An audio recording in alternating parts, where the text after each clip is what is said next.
In these hills, no one says forest. It's the woods. And folks who grew up with red clay under their nails know there's a difference. Forests can be mapped. Woods decide for themselves who gets to know the way. On a map, there's a crease between Kentucky and Virginia where the ridges look like knuckles pressing up from a buried fist. In that crease sits a valley so choked with green that a man with a sharp eye and a sharper knife could step in at noon and never see the sun again. The deer trails twist like handwriting no one has taught for 100 years. The brambles hook and hold. The air is sour with a faint, metallic tang that makes you think of old pennies and hot copperheads. People around here tell a story about a woman who lives out their reef. Lives is the right word. Some call her the Witch Queen, though it isn't clear anyone's brave enough to say it within earshot of the trees. They say in that tangle of laurel and blackberry and vine, there is a clearing, and in that clearing a cabin, humble as a cough one room, warped planks, a door hung stubborn and askew. They say the deer avoid it, and the bears veer away, and a man's pulse will quicken when he nears it, as if he remembers something his mind refuses to hold. This is the story of how that cabin came to be, and how a girl who should have died in the hard years learned to live long enough to make the woods learn her name. Before there were towns with names and founders' plaques, there were camps that came and went without anyone bookkeeping their passing. Wagons clattered over rock and root and washed out road, driven by men who talked about free land in a tone that made their children look down at the dirt as though the very earth might spit up a deed. One such wagon trained the Hendrick party cut west in a season of rain, following a rumor of a gap through the Cumberland where the world opened like a door. Among them walked two women who were married in every way that mattered except the one the coastal ministers could bless. The darker-haired one, small and sharp-featured, answered to Eliza Quinn and made people laugh without trying. The taller one, Maureen, had hands that smelled like rosemary and iron and could set a broken bone and catch a baby without breaking stride. They did not come west for adventure. They came because a doctor on the coast had lost 3 infants and his temper. And when Maureen and Eliza delivered twins alive to a local official's wife, the town decided the doctor's failure must be the women's fault. Witches, the man said, killers hiding under the mask of mercy. It didn't take the tide long to turn. Eliza, whose lungs had started to rattle the winter before, sickened a week into the trip. She went yellow-gray in the way of folks who can't hold food. And even Maureen's herbs and stubbornness could not pull the fever's hooks from her. Eliza died before the mountains learned her name. The Hendrick party dug her a grave with mess plates and hands, set a line of stones, and sang hymns they only half knew. In the days that followed, Maureen's voice thinned into something brittle and echoing. She walked and did not speak, made the campfire and did not eat. And at night she called out to Eliza as if she were somewhere on the far side of the ridge gathering watercress and could be coaxed back by a promise. 2 mornings after the trail began to climb for real, Maureen's blanket lay empty. There are places a body can throw itself in the high country where there's no such thing as a bottom. And if the party wept that morning, they did it while cinching harness. What Eliza and Maureen left behind was their daughter, a girl with cool gray eyes named Rowan, the kind of child who watches more than she speaks. She was 14 and old in the way some children are when their life has insisted on it. The Hendrick party took her in with a murmured blessing and a quiet question about how far mercy travels. They made camp in a shallow bowl between ridges after a day that chewed up ankles and sucked at wheels. An old man named Lemuel Pratt, who'd been walking west since his knees could climb fences, watched Rowan gut fish and split kindling without being asked, and told her he'd show her the way his father had taught him to reckon north by the moss. He didn't last the week. A cough took hold of him and shook him until his ribs ached and he couldn't keep anything down. Rowan sat with him while the others argued about whether to wait or press on. He took her hand when the air went thin and said, "You listen to the wind before you listen to the preacher." And then he was listening to something none of them could hear. The Hendrick party broke like an egg thrown against a stone. Sickness. A night raid no one could quite explain in the morning without admitting someone had fired first. A will shattered on a slope too steep and too slick. By the time they blundered into a religious camp on the far side of a rid-hand neat square of tents and a meeting shelter, Rowan had become the last person to remember Lemuel's last words. The people in the camp called themselves the Covenant of His Everlasting Mercy. There were quilts that matched, and women who sang in thirds, and boys whose hair had the same part. They took Rowan in and gave her a pallet by the wall of the women's tent and a bowl of beans so familiar and hot she had to swallow around the ache it raised. For a year, she worked hauling water, plucking chickens, washing clothes while the men tried to figure out if she was useful, and the women assessed the way she laid out cloth diapers straight and folded without fuss. They would have allowed her to stay forever, perhaps, if not for two things. The first was her bag, which she kept under her blanket and slept with one arm through. In it were little jars, waxed tight, and a book written in a hand so tidy it seemed etched with a needle. The second was Ruthie Kane, the pastor's wife, who had had a leg that swelled when the weather turned and wouldn't let her stand through a hymn without weeping. One evening, after supper had been cleared and the men had begun to talk about a fence they needed to build higher on a slope that wouldn't hold fence posts, Ruthie had come to where Rowan was mending a shirt. "Child," Ruthie said, sitting down with a grunt, "you know any tricks for a woman's foolish leg?" Rowan had a dozen answers. She'd watched Maureen simmer willow bark and comfrey, watched Eliza lay a cool palm over hot skin. She picked 3 leaves from a clump of plantain near the woodpile, mashed them with a spoon and a little lard in a tin cup, and murmured something low and steady in a language the mountains had never heard but recognized. By the next afternoon, Ruthie wasn't crying. By the next Sunday, she was standing while the hymn swelled, and the boys stared and fidgeted and forgot to pretend not to see. That would have blown away like a cloud if not for Jonah Doss, the pastor's son, who mistook Rowan's quiet for a yes. He was the sort of boy who believed a future was something you took with both hands and leaned back to drag. He cornered Rowan behind the meeting shelter after prayer one night, smelling like soap and heat. "Kiss me," he said, practiced and cocksure. "No," she said, not raising her voice. He took her wrist. She sank her teeth into the meat at the base of his thumb such that the next morning he had to lie about why he couldn't hold a mallet. He told a good one that Rowan had tried to beguile him, that she'd whispered witch talk in his ear and promised to show him what the devil's tongue felt like, and then changed into a cat the size of a hound and ripped at him for refusing. The other boys laughed, then looked to their fathers to see if they should. Rowan woke in the dark to 5 men around her pallet and Ruthie's voice pleading with them to be gentle. The Covenant of His Everlasting Mercy did not believe itself cruel. They draped a bag over Rowan's head, so she wouldn't be tempted to curse anyone by meeting his eyes. They spun her 12 times on the bare ground in the meeting shelter, once for each disciple, to confuse whatever tracked the path she had taken. They put her on a wagon whose wheels squealed like small animals and rode into the ridges with the kind of silence that knows it is being righteous. They built a cabin for her 2 men and a boy, the boy holding the hatchet poorly and trying not to think about why. They carried in 2 trunks from under the wagon bench and set them on the floor. They did not look inside. A man who eyes the contents of a witch's chest is said to go home and find his cupboards full of snakes. They pressed a loaf of cornbread into Rowan's hands and an old pot with a hairline crack and a handful of nails that had bent when they were driven elsewhere. "God knows what's best for you," one of them said. "We won't be back. The path we took here will be gone by morning. Don't try to find it." The boy stayed after the men had walked away, as if the woods were a mare that might shy if too many approached at once. He could not have been more than 12. He lifted the edge of the bag and met Rowan's eyes and whispered, "I don't think you're what they say."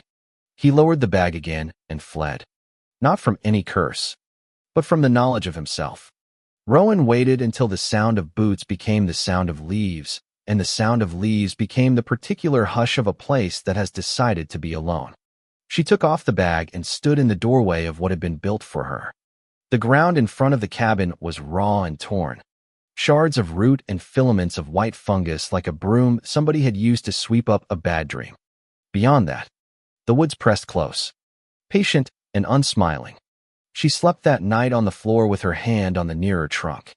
When she woke, the light came in thin, In the corner where the old pot sat gathered shadows that hummed, as if something small with wings had gotten trapped inside.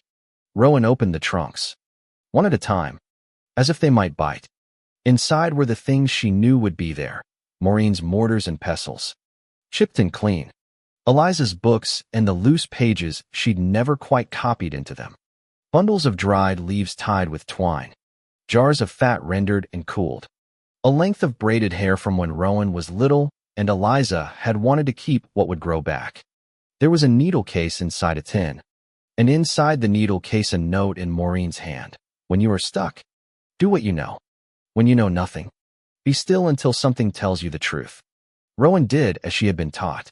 She cleared the ground around the cabin and planted a small garden. Low and secret, she fished in a creek that complained loudly and then settled down to give her something anyway.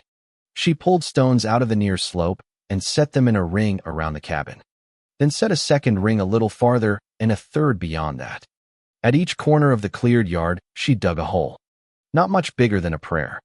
In each she placed a small jar packed with iron filings, 3 iron nails, and a smear of her own blood mixed into oil that smelled like crushed pine, and something colder from the back of a cup she didn't look at while she poured.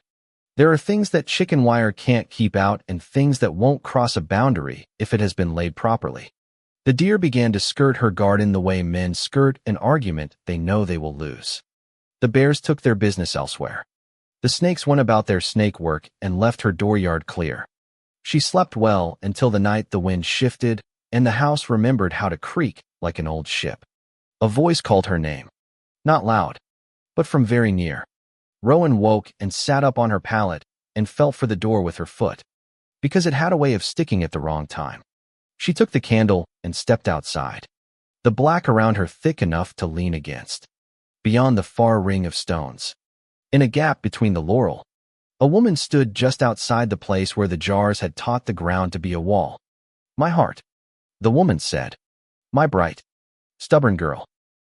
The word came with a bend in it, a curl of sound Rowan knew as well as she knew the curve of Maureen's hand. But the woman who spoke it had Eliza's face, Eliza as she had been before the cough, with color in her mouth and mischief tucked into the corners of her eyes. Hello, Rowan said.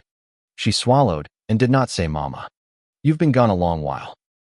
We could not find you, the woman said. We've been looking. We've walked on both sides of the river, and we've crossed the mountain where the air tastes like iron.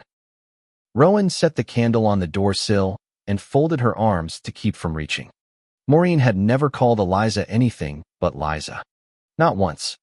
Eliza had never called Maureen anything but Ree. You're clever, Rowan said softly.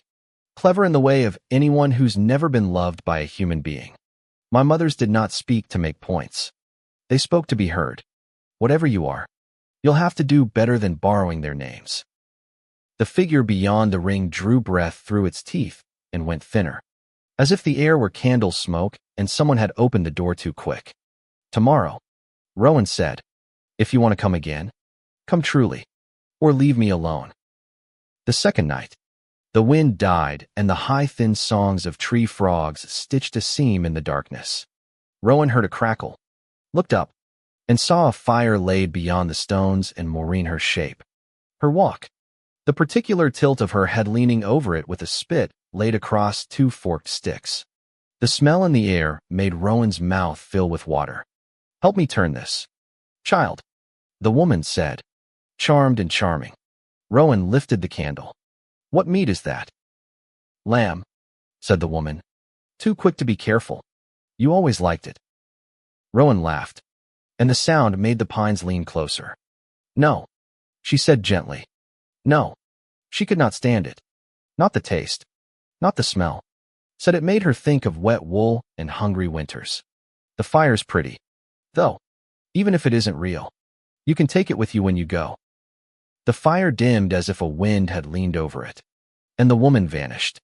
On the third night the moon closed its eye. The woods held their breath. When Rowan stepped to the door, the dark in front of her thickened as if something large were moving through it. A stag stepped into the open just past the outer ring. Bigger than any deer, had a right to bite's withers as high as Rowan's shoulder. The sweep of its rack a crown. Its coat was a black so complete it looked wet, and its hooves seemed to hold the kind of mud that never quite dries. Its eyes glowed a mean red, like banked coals, and its antlers were not antlers at all, not bone. They were translucent and the color of honey, and inside them a sulky orange flickered the way a smolder does before it takes the whole hillside. Ash flaked from them and drifted down and made no sound when it touched the ground. Pale, Rowan said, because Maureen had taught her to greet what deserves greeting and what doesn't. Until you're sure. The stag lowered its head until she could hear its breath and smell something sweet underneath something spoiled. Which? It said, not with a mouth, but with a pressure behind the eyes. Keeper, child of women who broke the rules and taught you how to do the same. There are rules here? Rowan said lightly. I thought you were the one who made them and unmade them by whim. The stag pawed, and the ground did not tremble. You are young, and yet your lines hold. Your jars bite. We could be enemies. It said, that is an option, but I have another. Say it plainly, she said, if you know how. There are worse things coming to this valley than men with Bibles and rifles. It said, there are mouths in the earth that have waited since before your language gathered shape.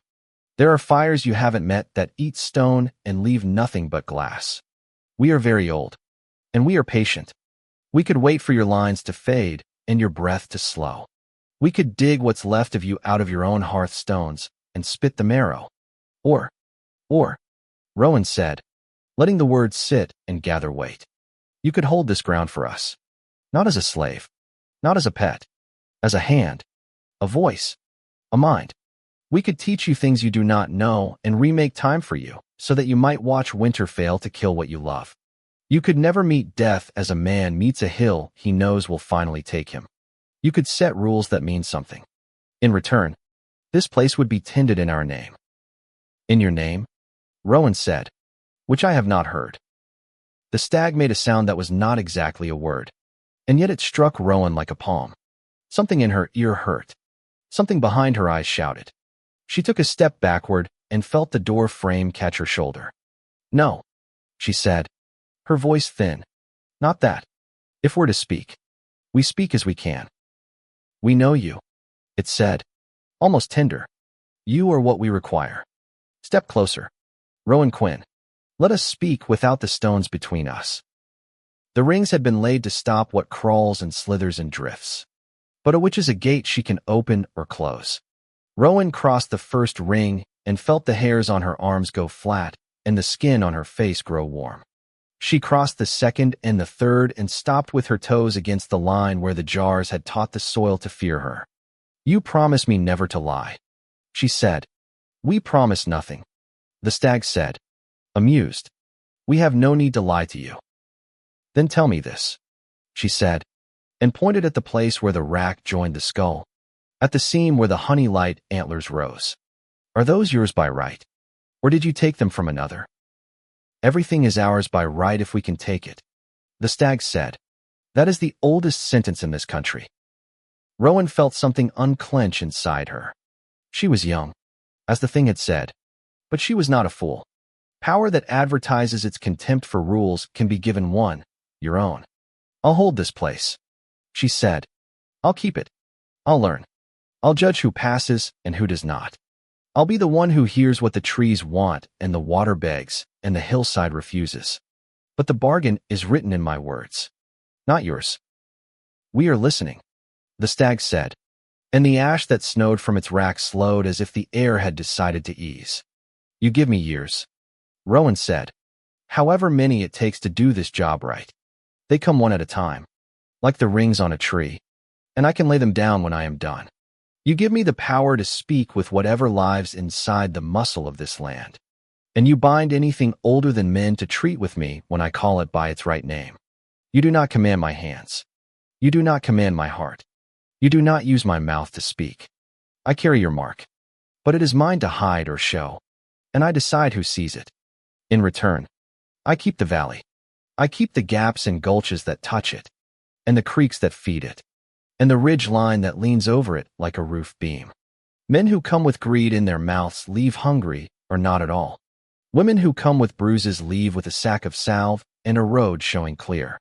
Children who run because someone used God like a club can sleep on my floor until their legs can carry them farther. If a thing older than Sunday school rises near, I call it by its name and make law with it. You do not swallow what I promise and twist it. You do not put your hand on anything I shelter while it sits under my roof. And when I am done, when I put the last year down, you take me if you wish, but you take me clean. No hungers, no half-breath, no living rotted like an apple at the core. The bog's smell rose and went sour, and when it cleared, the stag's breath sounded like wind in a pipe. You want a kingship? It said. I want a stewardship. She said. I want the right to say no. I want a rule that doesn't change because someone is bored. And you want me because you are tired of waiting for your food to walk to you and say yes. We could refuse. The stag said. You could. Rowan agreed. And then you could wait. And while you did, you would learn that the stones don't forget. And neither do the women who put them down. The ash falling from the antlers stopped entirely. For a moment the valley held two kinds of quiet and chose one. So written. The stag said. So agreed. We will mark you. You will know the gate and the hour. Speak our name aloud, and you will bleed. Speak it with your blood in your mouth, and we will come. The stag bowed its head until the orange deep in the honey light poured down like melted sugar and struck Rowan's brow. For a second, she could see only white. The kind of white you get in the heart of a flame where nobody sane reaches. When the light bled away, the stag was gone, and the air tasted like rain that refuses to fall. Rowan woke on her pallet with the print of the door frame in her shoulder and a sweetness in her mouth that turned to salt when she tried to swallow. She lay there and listened as the dusk came up and the frogs started to gossip. When she finally sat up, she moved like an old woman and laughed at herself, and then did not laugh and put her hand to her brow. There was no mark she could feel, but when she went to the basin and looked into water gone still, she saw something in her own eyes that made her think of banked coals and sap rising. The next weeks taught her what the bargain meant. The garden came on as if coaxed by a hand she could not see. The creek showed her where to lay stones so it would not take her path when it swelled. A copperhead slipped over her bare foot one morning while she was hanging strips of meat to smoke and did not offer to bite. She learned the proper name of a thing is not always the one men have given it. She learned something worse. The travelers found her more often. A man with a hat that had belonged to a better man limped into her clearing one afternoon, bleeding down one leg and smiling like the last roll of dice had finally gone his way. He told Rowan he'd been set upon by thieves who had taken his mule and nearly taken his life, and begged her to dress his wound. She cleaned it, knowing from the smell he had lied before he ever spoke. He waited until she leaned over him to reach more bandage and made a grab for the shelf above her fire where the jars stood. She snapped a word in a language his mother never taught him. His hand went numb. He cried out like a child who has lost his mother in a store and ran howling into the trees. She found the mule 3 days later down in a draw with its reins wrapped around a sumac and led it toward a farm she knew that needed a mule more than it needed luck. A woman came at night holding a child to her chest like a shield. The woman's hair had been cut badly by a man who wanted her ugly, and the child had eyes too big for her face and a breath that whistled. Rowan opened the door and did not ask questions. The woman slept for the first time in 3 days. Her mouth open in the way of those who cannot manage otherwise. Rowan steeped willow and mullein and made a goo of onions and lard and spread it on the child's chest and told the woman the road to follow in the morning and the creek to camp beside and the rock whose shadow meant she was close to people who would not raise a fist when she knocked. The woman cried, but not the way people cry when there is no end to it.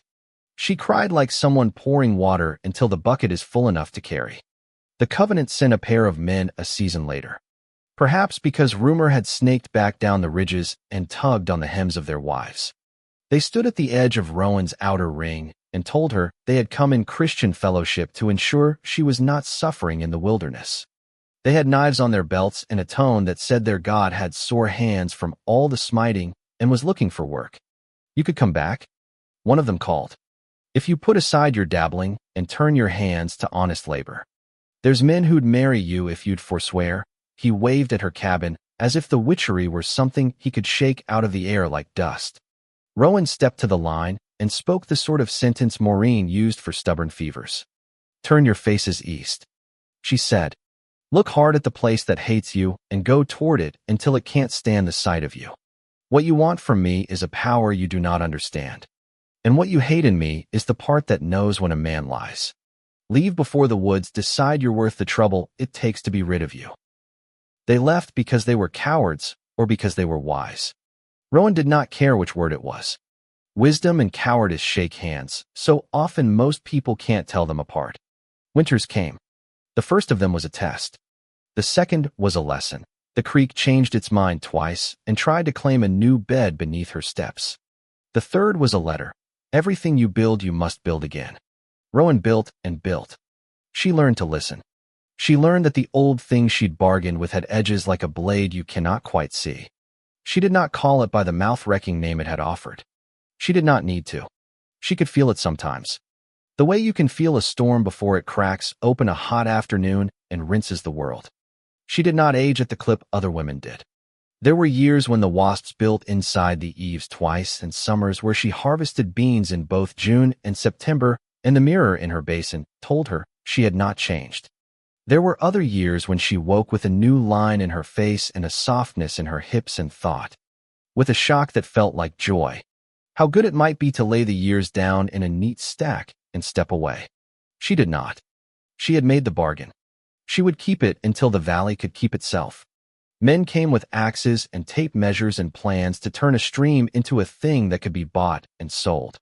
She walked their property lines with them and listened to their sump pumps cough.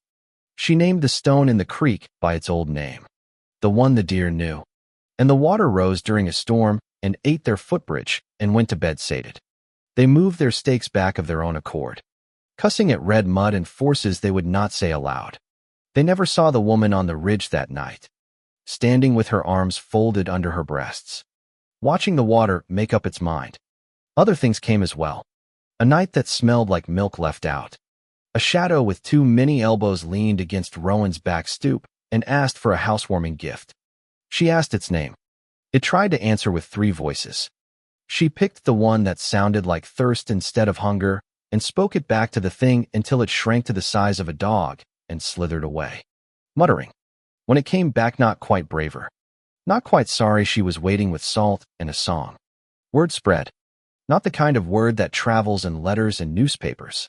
The kind that rides in the mouths of women with babies or men with scars they never display. The kind that sits in a child's ear until the child grows up and finds herself on the wrong side of a backhand and a door and chooses a route other than the one her mother took. The kind that makes a man think twice before he carries a rifle into a gorge where he has no business. The kind that makes the woods, if not safe, then at least honest. Here, in this particular crease of the map, you might find what you need if you behave as if your grandmother were watching. Years went this way, and because the bargain had been made clean and tight, Rowan learned to feel the times when its cords pulled at her. She had not asked for forever. She had asked for enough. But enough is the kind of word that can become a ladder or a pit, depending on the hour you stand beside it. The year the drought hit the one that browned the ridge tops by mid-June and drew snakes into kitchens, Rowan walked the creek every evening and spoke to it like a tired horse. She did not ask it to rise. She asked it to forgive those who forgot to be grateful when it did. When the rain came at last, a black wall that walked in from the west in a single afternoon and sat until September ended. The water climbed the banks, and then climbed the banks again, and then blew past everything it thought it knew. Men in towns far outside the valley spoke of a flood of record and shook their heads at the I-beams they'd set in the wrong layer of clay. Rowan stood on the ridge and sang until her voice rasped, asking the water to spare what it could, and it did. A barn slid a foot and then stopped. A porch came loose and then caught on a rock shaped like a shoulder. The garden went. But the old persimmon stood. That was the year the stag returned. She knew it was coming 2 days before she saw it because the wasps in the eaves moved their nests and the sassafras shook itself in a wind that wasn't there. It stepped out of the tree line in the middle of the afternoon like a thought she'd been trying not to think. Rack bright and heavy. Coat like wet smoke. It stood at the line where the jars had been buried. The rings had been refreshed a dozen times, and each time the ground learned the lesson fast. "Queen," it said, and the word bent the air. "I told you I was a steward," she said. "You're the one who can't tell a tool from a crown." It lowered its head, and ash fell from the antlers to the damp earth and hissed. "You have held the bargain," it said. "We do not say that to many." "I wrote it," she said. "Men are the ones who give their word without reading what's in it. I learned to read what's in a thing before I ever learned my letters." "There are developments," it said. "An opening. A hollow under the ridge we did not create, but we will use." "You do not open hollows," she said. "You find what is empty and call it yours." It didn't argue. She felt a painful flicker of pride at that. Here was something ancient and vain that knew when it had been witnessed. "What do you need?" she asked, and the words tasted like dry bread. "We need a keeper to stand and speak our name within it," it said. "We need a voice that has learned to make rules. If you do this, your years will swell. If you refuse, the mouth will open anyway, and someone else will say yes after. Perhaps in 100 years. Perhaps after the third fire. We are good at waiting, but others are hungry now." Rowan stood very still, not because she was afraid, but because every decision that respected her life had been made this way, after a long breath. After a moment to consider where the use ends and the harm begins. She had written a bargain once. She could write another. "I'll stand where you want," she said. "I'll speak what needs saying. And I'll set another rule. Anything that crawls out of that hollow obeys the laws we wrote the first time. And the laws I've learned since. It touches no child. It leaves every woman under my roof unharmed. It takes no breath from a man unless that man's hands have closed around another's throat. You will help me keep it that way." "We will help," it said, reluctantly. "We will help because we need you, and we do not enjoy saying so." "You don't have to," she said. "You just have to listen when I call." They went at dusk, moving through the trees with the kind of silence that comes when the woods decide to cooperate.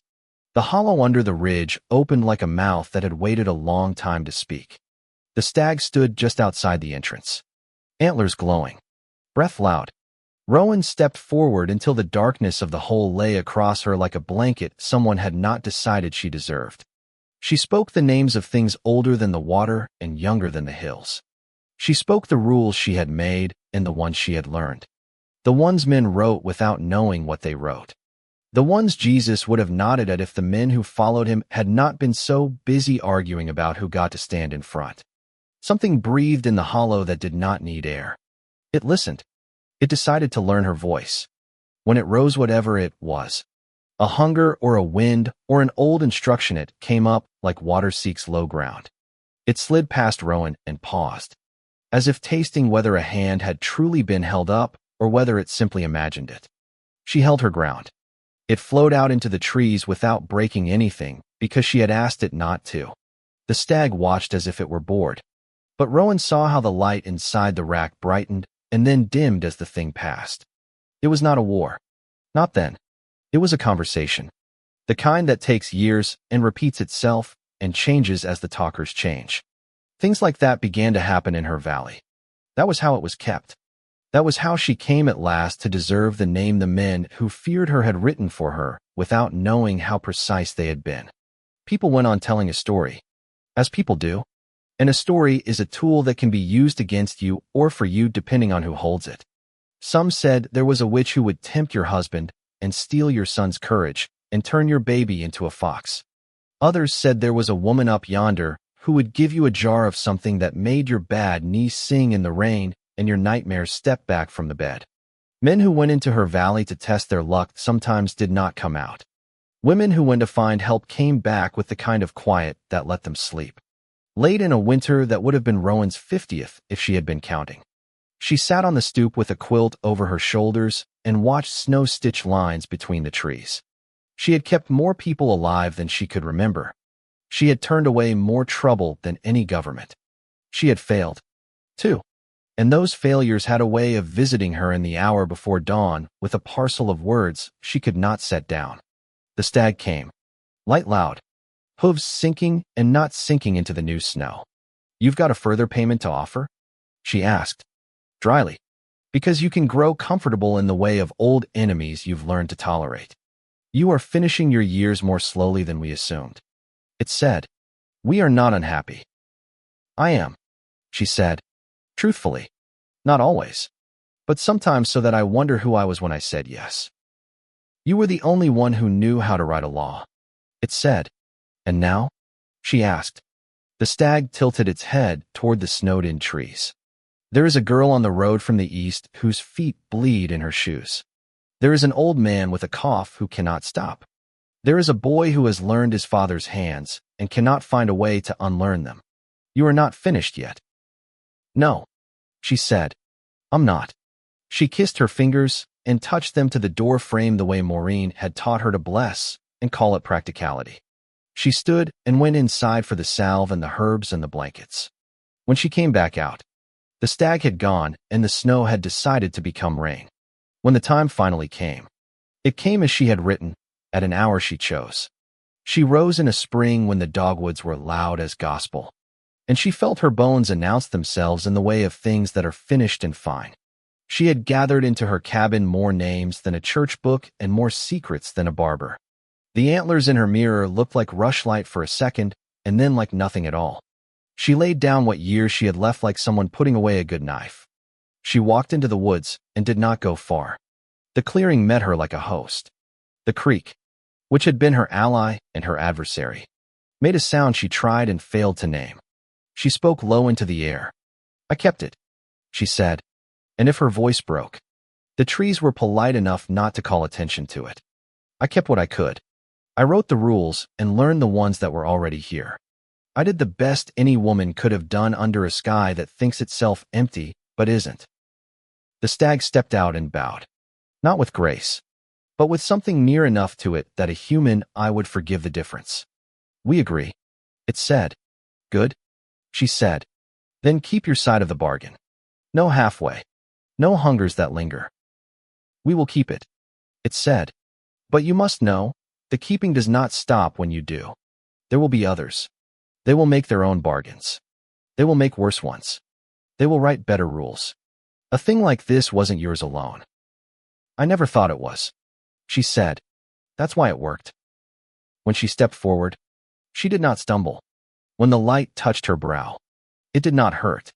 She folded into it the way you step into a creek in July when the blackberries are ripe and the heat is a dare. The cabin stood. The rings of stones held. The jars and the soil waited, as they were built to do, for whatever came next. In years people would swear they saw a woman moving between the trees, quick as a question, who looked like every grandmother they'd wished for and every warning they'd ever ignored.